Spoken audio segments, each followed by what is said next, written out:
आजच्या काळात आपल्याला आपल्या बाळाबरोबर जर एक क्वालिटी लाईफ जगायचं असेल तर मी म्हणेल प्रत्येक पालकाला पालकत्वाचं शिक्षण हे खूप गरजेचं आहे.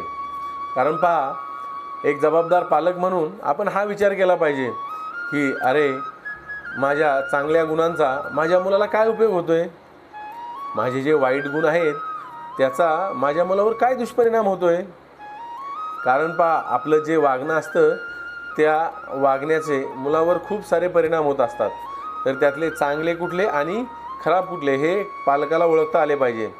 आणि आपले ज्या मुलावर जे संस्कार होत असतात ते घरातून होत असतात. त्यामुळे आपलं घर हे नेहमी सुसंस्कृत असावं, आपल्या बाळाला मूल्य शिकवणारं असावं आणि आदरही करणारं शिकवणारं असावं. कारण पहा, आपण जर आपल्या बाळाला आदर दिला आणि आदर देण्याची प्रवृत्ती आपल्या